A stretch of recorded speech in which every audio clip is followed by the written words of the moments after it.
តើខ្មែរក្រហមគឺជាអ្នកណាយើងខ្ញុំបានកំណត់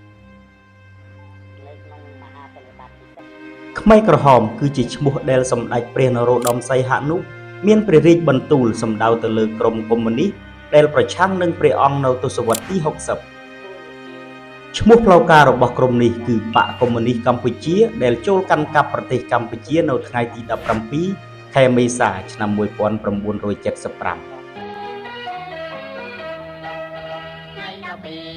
េះបាជាប្រវត្តិសាស្ត្របណ្ដាំចានឹងនៃប្រជាកម្ពុជាបានពីចក្រពត្តិអាមេរិកឬចាហើយមានតារាវិមានតាមតាបកកុម្មុយនីសកម្ពុជាបានបង្កើតរដ្ឋកម្ពុជាប្រជាធិបតេយ្យនៅក្នុងឆ្នាំ1976និងគ្រប់គ្រងប្រទេសរហូតដល់ខែមករាឆ្នាំ1979វត្តមានរបស់បកត្រូវបានរក្សាជាការសម្ងាត់រហូតដល់ឆ្នាំ1977ហើយមិនមានអ្នកណាម្នាក់នៅក្រៅបកកុម្មុយនីសកម្ពុជាដឹងថាអ្នកណាជាអ្នកដឹកនាំបកនោះទេមេដឹកនាំបកទាំងនោះបានហៅខ្លួនឯងថាអង្គការបដិវត្តន៍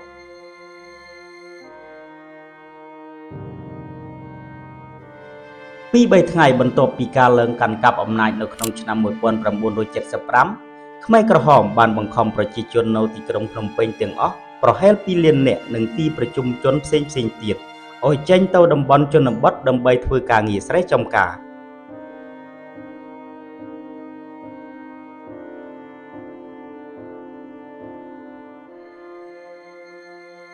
ប្រជាជនរាប់ពាន់នាក់បានស្លាប់នៅក្នុងអំឡុងពេលជម្លៀសនេះ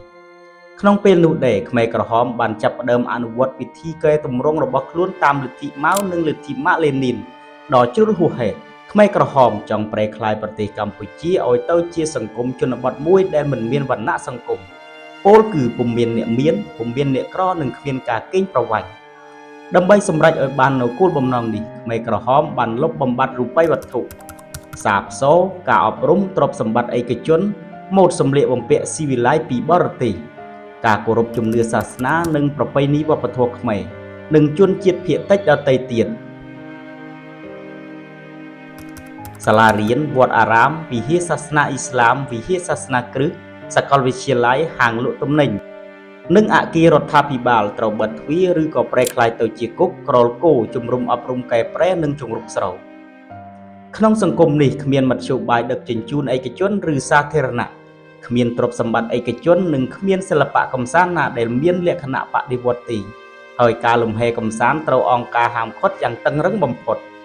ប្រជាជននៅទូទាំងប្រទេសរួមទាំងថ្នាក់ដឹកនាំបកកុម្មុយនីសកម្ពុជាផងត្រូវបានតម្រូវឲ្យស្លៀកពាក់សម្លៀកបំពាក់ពណ៌ខ្មៅដែលជាសម្លៀកបំពាក់ប្រពៃណីបដិវត្តន៍របស់ខ្លួននៅក្រោមរបបកម្ពុជាប្រជាធិបតេយ្យមនុស្សគ្រប់រូបត្រូវបានដកហូតអស់នូវសិទ្ធិមូលដ្ឋានរបស់ខ្លួនប្រជាជនទាំងអស់មិនត្រូវបានអនុញ្ញាតឲ្យដើរចេញក្រៅសហគមន៍របស់ខ្លួនទេខ្មែរក្រហមមិនអនុញ្ញាតឲ្យប្រជាជនប្រមូលផ្ដុំនិងពិភាក្សាគ្នាឡើយប្រសិនបើមានមនុស្ស3នាក់ជួបជុំគ្នាហើយនិយាយគ្នាលេងអ្នកទាំងនោះអាចត្រូវបានចោទប្រកាន់ថាជាខ្មាំងហើយអាចត្រូវចាប់ខ្លួនឬយកទៅសម្លាប់ចោលទំនាក់ទំនងក្នុងគ្រួសារក៏ត្រូវទទួលរងការរិះគន់យ៉ាងខ្លាំងក្លាដែរប្រជាជនគ្រប់រូបត្រូវអង្គការហាមឃាត់មិនឲ្យសម្ដែងចេញនូវការស្រឡាញ់សេចក្តីសប្បាយរីករាយឬសេចក្តីអាណិតអាសូរសូម្បីតែបន្តិចបន្តួចក៏ដោយខ្មែរក្រហមបានបង្គាប់ឲ្យប្រជាជនខ្មែរគ្រប់រូបជឿធ្វើតាមនិងគោរពអង្គការបដិវត្តន៍តែមួយគត់ដែលខ្មែរក្រហមអះអាងថាគឺជាឪពុកម្ដាយរបស់ប្រជាជនគ្រប់រូបខ្មែរក្រហមបានអះអាងថាមានតែមនុស្សស្អាតស្អំប៉ុណ្ណោះទើបមានគុណសម្បត្តិគ្រប់គ្រាន់ក្នុងការកសាងបដិវត្តន៍បន្ទាប់ពីដណ្ដើមបានអំណាចភ្លាមខ្មែរក្រហមបានធ្វើការចាប់ខ្លួននិងសម្លាប់ចោលអស់រាប់ពាន់នាក់នៅពលទាហាននាយទាហាននិងមន្ត្រីរដ្ឋការរបបសាធារណរដ្ឋខ្មែរដឹកនាំដោយលោកសេនាប្រមុខលន់នល់ដែលខ្លួនចាត់ទុកថាមិនស្អាតស្អំក្នុងរយៈពេលជាង3ឆ្នាំបន្ទាប់មកទៀតក្រុមខ្មែរក្រហមបានធ្វើការកាប់សម្លាប់បញ្ញវន្តអ្នករស់នៅទីក្រុងជនជាតិភាគតិចដូចជាចាមវៀតណាមនិងចិនអស់រាប់សិបនាក់ខ្មែរក្រហមក៏បានសម្លាប់យោធានិងសមាជិកបករបស់ខ្លួនអស់ជាច្រើននាក់ដោយចោទថាជាជនក្បត់ជាតិនិងក្បត់បដិវត្តន៍នៅក្នុងគម្រោងផែនការ4ឆ្នាំរបស់បកកុម្មុយនីសកម្ពុជាដែលបានបង្កើតឡើងនៅក្នុងឆ្នាំ1976 ប្រជាជនកម្ពុជានៅទូទាំងប្រទេសត្រូវបានដាក់កម្រិតឲ្យធ្វើការបង្កបង្កើនផលស្រូវឲ្យបាន3តោនក្នុង1ហិកតាសម្រាប់ដីស្រែធម្មតានិង6តោនសម្រាប់ដីស្រែលេខ1នៅតាមតំបន់ភាគច្រើនខ្មែរក្រហមបានបង្ខំឲ្យប្រជាជនធ្វើការលើសពី12ម៉ោងក្នុងមួយថ្ងៃដោយមិនមានពេលសម្រាកនិងម្ហូបអាហារគ្រប់គ្រាន់រហូតមកដល់ចុងឆ្នាំ1977ការប៉ះទង្គិចជាមួយប្រទេសវៀតណាមបានផ្ទុះឡើងប្រជាជនរាប់ម៉ឺននាក់ត្រូវបានអង្គការបញ្ជូនទៅសមរភូមិហើយត្រូវស្លាប់រាប់ពាន់នាក់នៅខែធ្នូឆ្នាំ1978កងទ័ពវៀតណាមនិងកងកម្លាំងរបស់រណសិរ្សសង្គ្រោះជាតិកម្ពុជាបានធ្វើការវាយសម្រុកចូលប្រទេសកម្ពុជាហើយដណ្ដើមកាន់កាប់បានទីក្រុងភ្នំពេញនៅថ្ងៃទី7ខែមករាឆ្នាំ1979នៅពេលនោះមេដឹកនាំខ្មែរក្រហមបានភៀសខ្លួនទៅភាគខាងលិចនៃប្រទេសហើយបានរៀបចំបង្កើតកងកម្លាំងរបស់ខ្លួនឡើងវិញនៅក្នុងទឹកដីថៃដោយមានជំនួយពីប្រទេសចិននិងថៃមហាសន្និបាតអង្គការសហប្រជាជាតិបានបោះឆ្នោតផ្ដល់អាសនៈនៅអង្គការសហប្រជាជាតិឲ្យទៅក្រុមអ្នកតស៊ូប្រឆាំងនឹងបកកុម្មុយនីសដែលមានខ្មែរក្រហមនៅក្នុងនោះដែរពីឆ្នាំ1979ដល់ឆ្នាំ1990អង្គការសហប្រជាជាតិបានទទួលស្គាល់រាជរដ្ឋាភិបាលកម្ពុជាប្រជាធិបតេយ្យថាជាតំណាងស្របច្បាប់តែមួយគត់របស់កម្ពុជានៅឆ្នាំ1982ខ្មែរក្រហមបានចងសម្ព័ន្ធភាពជាមួយសម្ដេចព្រះនរោត្តមសីហនុនិងមេដឹកនាំមិនមែនបកកុម្មុយនីសកម្ពុជាសឿនសានដើម្បីបង្កើតរដ្ឋាភិបាលចម្រុះត្រីភាគីនៅភ្នំពេញឯនោះវិញវៀតណាមបានជួយបង្កើតរដ្ឋាភិបាលថ្មីមួយគឺសាធារណរដ្ឋប្រជាមានិតកម្ពុជាដែលដឹកនាំដោយសមមិត្តហេងសំរិនខ្មែរក្រហមបានបន្តនិរន្តរភាពរបស់ខ្លួនរហូតដល់ឆ្នាំ1999គឺនៅពេលដែលមេដឹកនាំខ្មែរក្រហមទាំងអស់ចុះចូលជាមួយរាជរដ្ឋាភិបាលកម្ពុជាឬត្រូវចាប់ខ្លួនឬទទួលមរណភាពប៉ុន្តែរបបខ្មែរក្រហមបានបន្សល់ទុកនូវភាពប្រេះស្រាំក្នុងសង្គមរហូតដល់សព្វថ្ងៃនេះនៅក្រោមរបបកម្ពុជាប្រជាធិបតេយ្យប្រជាជនខ្មែរប្រមាណ2លាននាក់បានស្លាប់ដោយសារជំងឺដែលបណ្ដាលមកពីការខ្វះខាតថ្នាំសង្កូវនិងសេវាសុខាភិបាលការអត់អាហារការសម្លាប់ឬការធ្វើពលកម្មហួសកម្លាំងទៅលឿនណាចាប់ណាសក្តិភូមិបងអូនទាំងអង្គត្រូវចង់ទាំងឡាយតាំងពីយកនៅខំមើលគុំមុខយ៉ាងទៅអ្នកដែលធ្លាប់រស់នៅឆ្លងកាត់របបនេះបានទទួលរងនូវការប៉ះទង្គិចផ្លូវចិត្តយ៉ាងធ្ងន់ធ្ងរដោយសារតែបទពិសោធន៍ដែលខ្លួនបានជួបប្រទះឲ្យទៅធ្វើគោអង្គគាត់ជួសែកេះក្រមសម្រាប់ធ្វើអីដែរបាទជំរាបលោកក្មួយកេះក្របនេះវាឲ្យយើងជួអាចដាក់នៅកេះហ្នឹងមួយដាក់នៅកេះហ្នឹងបាទដាក់នៅកេះហ្នឹងបាទហើយវាអត់មានប្រាប់យើងមិនទេដល់ខ្ញុំជួសទៅអាចហ្នឹងវាខ្ចាយប្រឡាក់អត់ណាដល់វាមកឃើញវាឲ្យខ្ញុំលិតឲ្យលិតឲ្យស្អាតហើយមិនលិតវាយឯងចុយម៉ាយឥឡូវឯង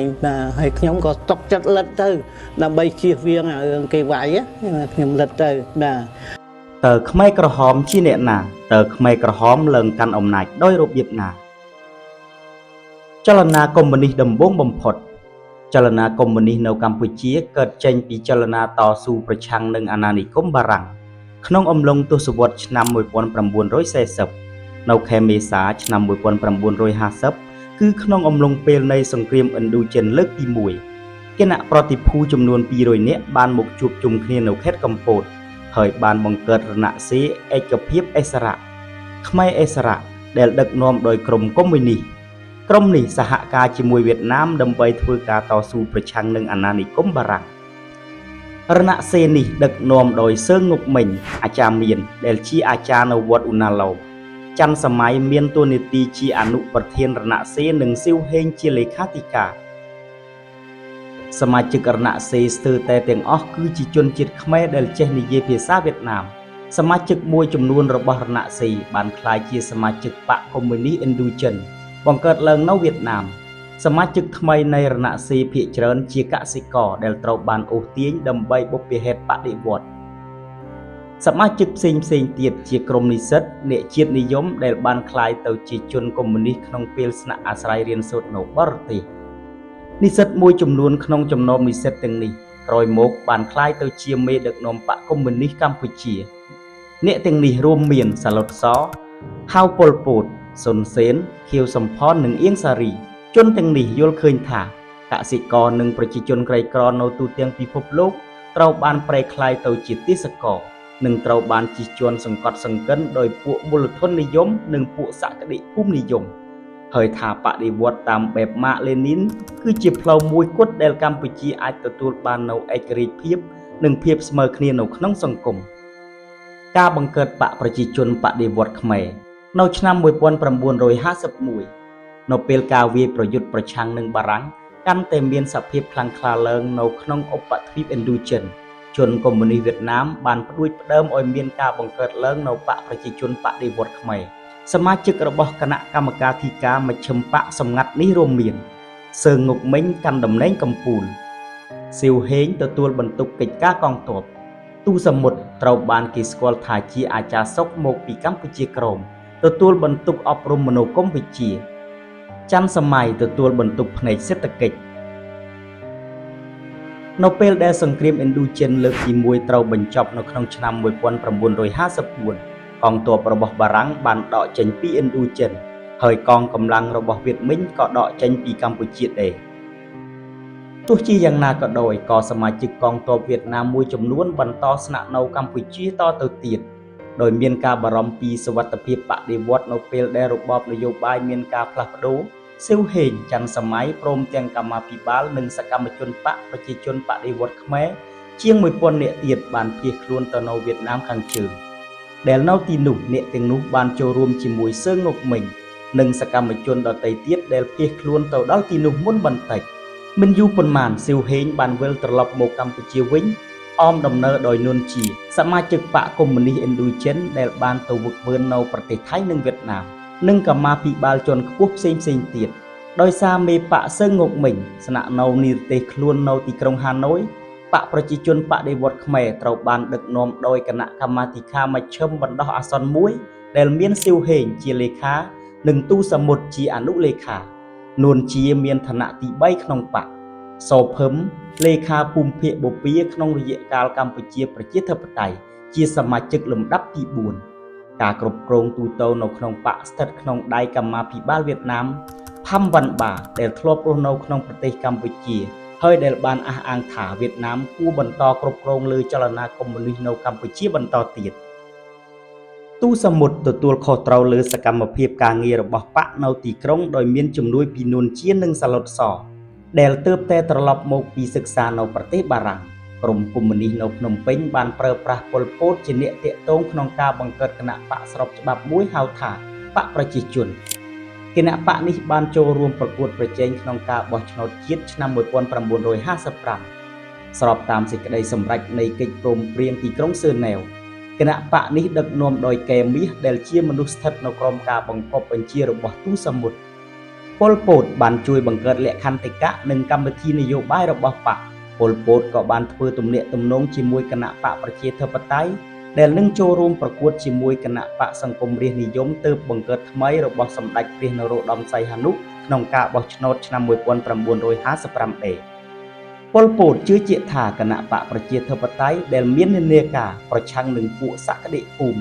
និងមូលធននិយមនោះនឹងឈ្នះនៅក្នុងការបោះឆ្នោតនេះហើយនឹងផ្ដល់ឥទ្ធិពលនយោបាយខ្លះៗមកឲ្យក្រុមកុម្មុយនីសនៅកម្ពុជាទោះជាយ៉ាងនេះក្តីប៉ុលពតបានធ្វើការព្យាករណ៍ខុសទាំងស្រុង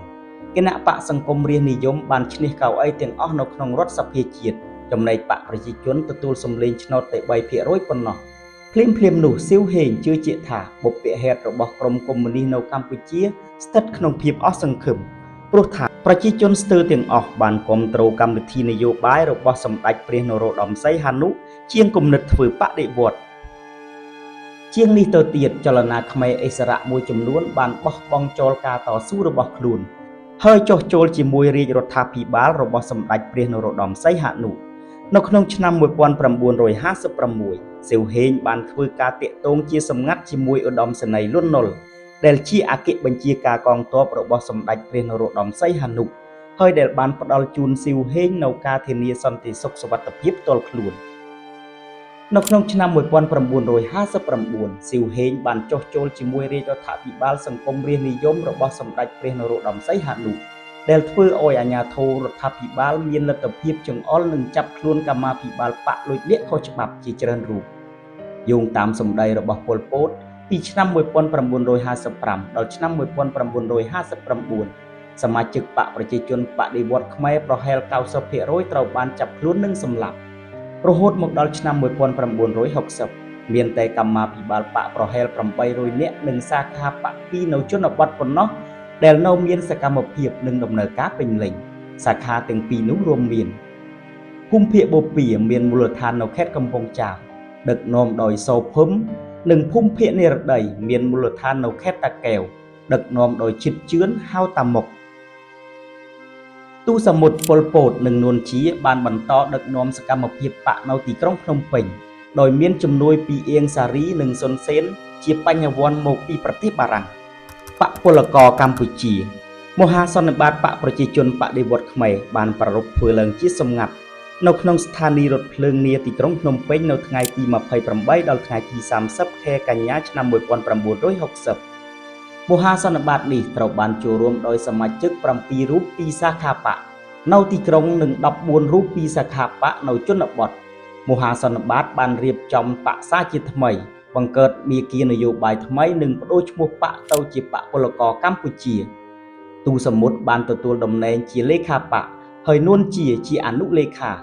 នៅពេលនោះប៉ុល ពត មានឋានៈលំដាប់ទី3ក្នុងបកហើយទទួលតំណែងជាអនុលេខាទី2នៅក្នុងឆ្នាំ 1961 បន្ទាប់ពីទូសមុទ្របានបាត់ខ្លួននៅក្នុងឆ្នាំ 1962 មហាសន្និបាតបកជាបន្ទាន់មួយត្រូវបានប្រារព្ធធ្វើឡើងនៅខែកុម្ភៈឆ្នាំ 1963 មហាសន្និបាតបានជ្រើសតាំងប៉ុល ពត ជាលេខាបកនួនជាដែលមានតំណែងខ្ពស់ជាងប៉ុល ពត នៅក្នុងបកមិនត្រូវបានជ្រើសរើសនោះទេដោយហេតុថានួនជាមានជាប់សាច់ញាតិជាមួយជនក្បត់បកសៀវហេងម្យ៉ាងទៀតនួនជាគឺជាជនកុម្មុយនីសស្មោះត្រង់ម្នាក់ដែលចង់ឲ្យបកពលករកម្ពុជាកាន់តែរឹងមាំឡើងដូច្នេះនួនជាមិនធ្វើការប្រកួតប្រជែងជាមួយប៉ុល ពត សម្រាប់តំណែងនេះទេនួនជាបានបន្តស្ថិតនៅជាប់ជាអនុលេខាបកនិងជាជនដ៏មានឥទ្ធិពលម្នាក់ក្នុងចលនាកុម្មុយនីសអស់រយៈពេលជាង30ឆ្នាំបន្ទាប់ពីទទួលតំណែងជាលេខាបកភ្លាមប៉ុល ពត បានទៅជ្រកកននៅឯមូលដ្ឋានរបស់វៀតណាមនៅភាគឦសានប្រទេសឈ្មោះថាមន្ទីរ100នៅក្នុងឆ្នាំ 1965 ប៉ុល ពត បានធ្វើដំណើរតាមផ្លូវហូជីមិញទៅទីក្រុងហាណូយដើម្បីធ្វើការពិភាក្សាជាមួយវៀតណាមខាងជើងប៉ុល ពត បានទៅធ្វើទស្សនកិច្ចនៅប្រទេសចិននិងកូរ៉េខាងជើង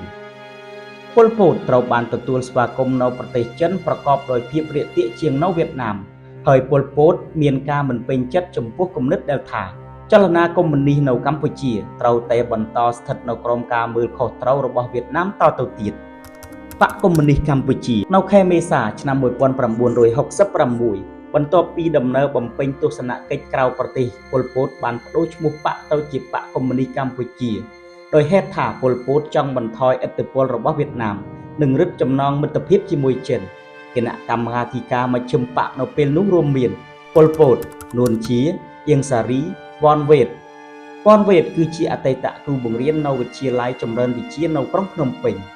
និងសុនសេនក្នុងអំឡុងទសវត្សរ៍ 60 សមាជិកថ្មីរបស់ខ្មែរក្រហមបានកើនឡើងថែមទៀត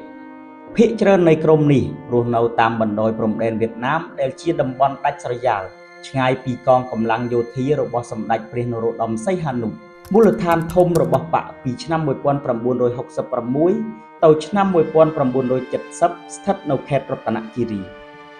នៅខែមីនាឆ្នាំ 1970 ឧត្តមសេនីយ៍ លន់ នល់និងសហការីរបស់គាត់ដែលនិយមសហរដ្ឋអាមេរិកបានធ្វើរដ្ឋប្រហារទម្លាក់សម្ដេចព្រះនរោត្តមសីហនុចេញពីប្រមុខរដ្ឋដោយជោគជ័យមិនយូរប៉ុន្មានបន្ទាប់ពីនោះកងកម្លាំងវៀតមិញវៀតកុងនិងខ្មែរក្រហមបានកាន់កាប់តំបន់ជាច្រើននៅក្នុងប្រទេសប្រជាជនរាប់ម៉ឺននាក់បានបដិសេធមិនគាំទ្ររដ្ឋាភិបាលសាធារណរដ្ឋខ្មែររបស់លោកសេនាប្រមុខ លន់ នល់ហើយបែរជាចង់ចូលរួមជាមួយខ្មែរក្រហមដើម្បីនាំយកសម្ដេចព្រះនរោត្តមសីហនុមកគ្រប់គ្រងអំណាចវិញក្នុងពេលនោះសម្ដេចព្រះនរោត្តមសីហនុបាននិរទេសព្រះកាយទៅប្រទេសចិនដោយមានការលើកទឹកចិត្តនិងការជួយជ្រោមជ្រែងពីសំណាក់រាជរដ្ឋាភិបាលចិនរដ្ឋាភិបាលវៀតណាមខាងជើងនិងបកកុម្មុយនីសកម្ពុជាព្រះអង្គបានបង្កើតរណសិរ្សរួបរวมជាតិកម្ពុជានិងរដ្ឋាភិបាលនិរទេសមួយដែលមានឈ្មោះថារាជរដ្ឋាភិបាលរួបរวมជាតិកម្ពុជាសមាជិកបកកុម្មុយនីសកម្ពុជាក៏ជាសមាជិករបស់រាជរដ្ឋាភិបាលរួបរวมជាតិកម្ពុជាដែរ សភាពការវិវត្តទាំងនេះបានផ្ដល់ឱកាសយ៉ាងច្រើនដល់ក្រុមខ្មែរក្រហមវៀតណាមខាងជើងនិងចិនគ្រប់គ្រងក្រុមខ្មែរក្រហមហើយសម្ដេចព្រះនរោត្តមសីហនុបានអំពាវនាវឲ្យប្រជាជនរត់ចូលព្រៃម៉ាគីគឺជាព្រៃដែលអ្នកតស៊ូធ្វើបដិវត្តលាក់ខ្លួនជួយផ្ដួលរលំរដ្ឋាភិបាលសាធារណរដ្ឋខ្មែររបស់លោកសេនាប្រមុខលន់នល់ជាងនេះទៅទៀតការទម្លាក់គ្រាប់បែកដល់សន្ធឹកសន្ធាប់របស់របបសាធារណរដ្ឋខ្មែរក្រោមការជួយជ្រោមជ្រែងរបស់សហរដ្ឋអាមេរិកទៅលើផ្លូវផ្គត់ផ្គង់សម្ភារៈនិងមូលដ្ឋាននានារបស់ក្រុមកុម្មុយនីសបានធ្វើឲ្យមានការគាំទ្រខ្មែរក្រហមពីសំណាក់ប្រជាជនកាន់តែច្រើនឡើងហើយកងកម្លាំងទ័ពរបស់ខ្មែរក្រហមមានចំនួនកាន់តែកើនឡើងជាលំដាប់កងកម្លាំងកុម្មុយនីសវៀតណាមបានចាក់ឫសកាន់តែជ្រៅទៅក្នុងប្រទេសកម្ពុជានៅក្នុងឆ្នាំ1970ហើយបានធ្វើការជាមួយខ្មែរក្រហមដើម្បីរើសនិងវឹកវើទ័ពសម្រាប់កងកម្លាំងតស៊ូដែលបានកើតឡើងពីចំនួនប្រហែល 3000 នាក់នៅក្នុងឆ្នាំ1970ទៅចំនួន 40000 នាក់ក្នុងឆ្នាំ1973នៅលើសមរភូមិដោយមានជំនួយពីវៀតណាមខ្មែរក្រហមបានទទួលជ័យជំនះលើកងទ័ពរបស់លោកសេនាប្រមុខលន់នល់ជាបន្តបន្ទាប់ចុងឆ្នាំ1972កងទ័ពវៀតណាមបានដកចេញពីកម្ពុជាហើយបានប្រគល់បន្ទុកសំខាន់ៗនៃសង្គ្រាមនេះមកឲ្យបកកុម្មុយនីសកម្ពុជាគ្រប់គ្រងវិញទោះជាយ៉ាងនេះក្តីទីប្រឹក្សាវៀតណាម 2 ឬ 3000 នាក់បានបន្តស្នាក់នៅធ្វើជាទីប្រឹក្សាផ្នែកបច្ចេកទេសចាប់ពីខែមករាដល់ខែសីហាឆ្នាំ1973របបសាធារណរដ្ឋខ្មែរដែលមានសហរដ្ឋអាមេរិកជាអ្នកផ្គត់ផ្គង់គ្រឿងសព្វាវុធបានទម្លាក់គ្រាប់បែកបរមាណូកន្លះលានតោនលើកម្ពុជាហើយធ្វើឲ្យប្រជាជនខ្មែរប្រហែល 300,000 នាក់ស្លាប់បាត់បង់ជីវិត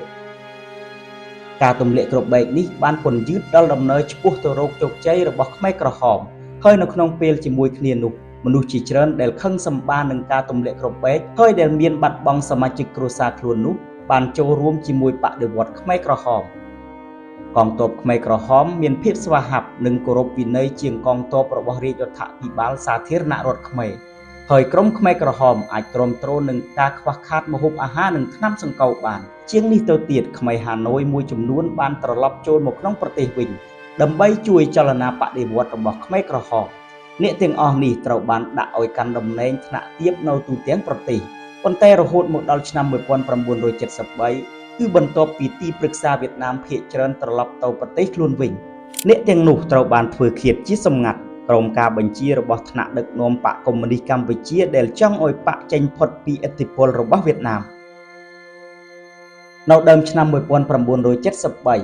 85% នៃទឹកដីប្រទេសកម្ពុជាបានធ្លាក់ក្រោមការត្រួតត្រារបស់ខ្មែរក្រហមហើយកងទ័ពរបស់លោកសេនាប្រមុខលន់នល់ស្ទើរតែគ្មានលទ្ធភាពធ្វើការប្រយុទ្ធបន្តទៅទៀតទោះជាយ៉ាងនេះក្តីដោយសារមានជំនួយពីសហរដ្ឋអាមេរិកកងទ័ពលោកសេនាប្រមុខលន់នល់មានលទ្ធភាពបន្តការប្រយុទ្ធជាមួយខ្មែរក្រហមអស់រយៈពេលជាង 2 ឆ្នាំបន្តមកទៀត